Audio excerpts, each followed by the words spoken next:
Tonton video ini sampai selesai agar Anda tidak gagal paham.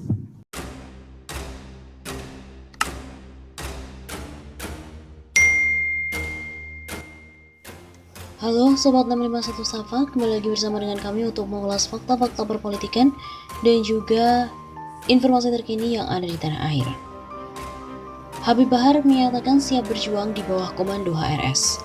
Pasca bebas dari lembaga pemasyarakatan kelas 2A Gunung Sindur, Habib Bahar bin Smith langsung melepas kangen bersama dengan keluarga. Selain itu, Habib Bahar juga siap berdakwah kembali berjuang bersama Imam Besar Habib Rizik Syihab. Beliau juga siap tetap berjuang di bawah komando Habib Muhammad Rizik Syihab, imam kita, kata kuasa hukum Habib Bahar bin Smith, Ihwan Tuan Kota, via sambungan telepon pada Minggu 21 November. Sebelum kembali berdakwah, Ihwan juga menyebut dalam waktu sepekan ke depan, Habib Bahar ingin melepas kangen dahulu terhadap keluarganya. Beliau ingin kumpul dulu dengan keluarga, masih fokus ke keluarga dulu seminggu ini, begitu tuturnya.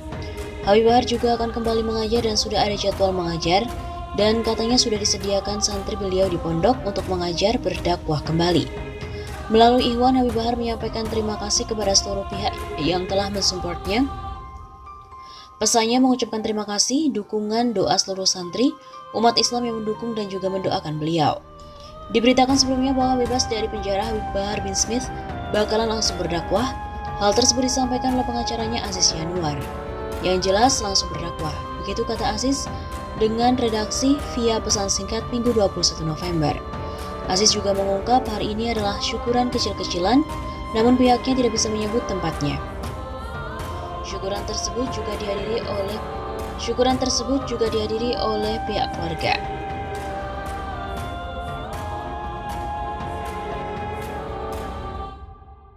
Akhirnya Mahkamah Agung menghukum HRS 2 tahun. Mahkamah Agung mengurangi hukuman Habib Rizik Syihab dari 4 tahun penjara menjadi 2 tahun penjara saja. Vonis itu terkait dengan penyebaran berita bohong mengenai hasil tes swab dalam kasus Rumah Sakit Umi hingga menimbulkan keonaran. Perbaikan pidana penjara menjadi 2 tahun. Begitu kata juru bicara MA, Andi Samsan Ngandro, kepada redaksi Detikcom pada Senin 15 November kemarin. Duduk sebagai Ketua Majelis Kasasi Suhadi dengan anggota Soeharto dan juga Susilo. Putusan ini diketok majelis pada Senin 15 November siang hari. Sebagaimana diketahui sebelumnya di Pengadilan Negeri Jakarta Timur, mereka memvonis Habib Rizik Syihab 4 tahun penjara.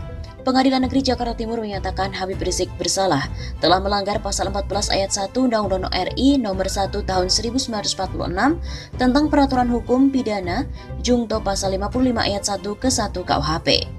Mengadili menyatakan terdakwa Muhammad Habib Rizik Syihab terbukti secara sah dan meyakinkan bersalah melakukan tindak pidana turut serta menyebarkan berita bohong dengan sengaja mengakibatkan keonaran, ujar Hakim Ketua Hatwanto saat membacakan surat putusan di Pengadilan Negeri Jakarta Timur pada Kamis 24 Juni yang lalu.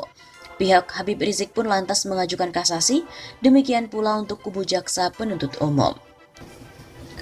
Mahkamah Agung telah memotong masa hukuman terhadap Habib Rizik Syihab dari 4 tahun menjadi 2 tahun penjara.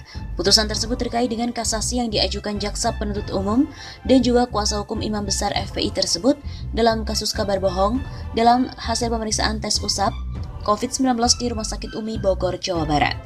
Memperbaiki putusan Pengadilan Tinggi DKI Jakarta yang mengubah putusan Pengadilan Negeri Jakarta Timur mengenai pidana yang dijatuhkan kepada terdakwa Habib Rizik menjadi pidana penjara selama 2 tahun.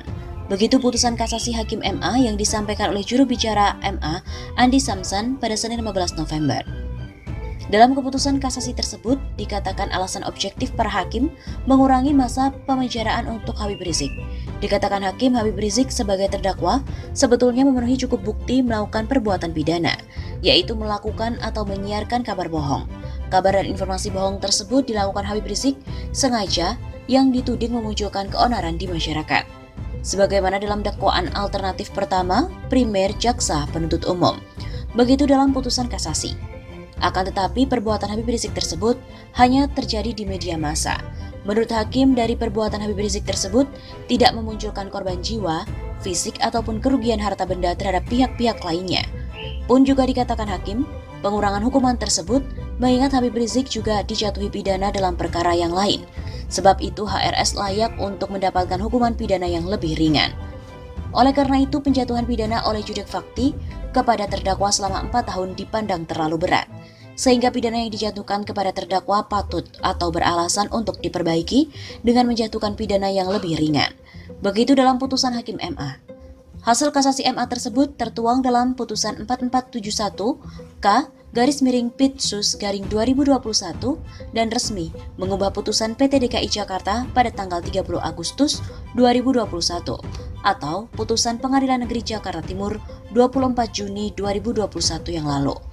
Dalam kasus Habib Rizik ini sebetulnya ada 3 perkara yang saling terkait. Kasus pertama terkait kerumunan dan pelanggaran protokol COVID-19 di Petamburan. Atas putusan tersebut, Pengadilan Negeri Jakarta Timur menghukumnya selama 8 bulan penjara. Hukuman tersebut lebih ringan dari tuntutan jaksa penuntut umum yang meminta hakim memenjarakan Habib Rizik selama 2 tahun penjara. Sedangkan dalam kasus kedua, terkait dengan kerumunan di kawasan Megamendung Bogor, Jawa Barat. Terkait kasus kedua itu, Pengadilan Negeri Jakarta Timur menjatuhkan hukuman denda 20 juta rupiah kepada Habib Rizik. Hukuman denda itu juga lebih ringan dari tuntutan jaksa penuntut umum yang meminta hakim memenjara Habib Rizik selama 10 bulan penjara. Kemudian untuk kasus ketiga, terkait dengan penyampaian kabar bohong hasil tes swab COVID-19 di Rumah Sakit Umi Bogor. Terkait kasus itu, Pengadilan Negeri Jakarta Timur maupun PT DKI Jakarta menghukum Habib Rizik selama 4 tahun penjara. Jika bebas sebelum Pilpres 2024, Habib Rizik Syihab jadi rebutan untuk parpol. Sosok Habib Rizik Syihab dianggap masih memiliki pengaruh yang sangat besar hingga diprediksi akan menjadi rebutan partai politik dalam mendulang suara di momentum pemilihan presiden atau Pilpres 2024 mendatang. Direktur Pusat Riset Politik Hukum dan Kebijakan Indonesia, Saiful Anam mengatakan dengan dipenjaranya Habib Rizik membuat para pendukungnya semakin solid mendukung Imam Besar FPI. Sebab, kata Saiful Anam, pengikut Habib Rizik menilai junjungannya itu telah dizolimi oleh rezim Joko Widodo.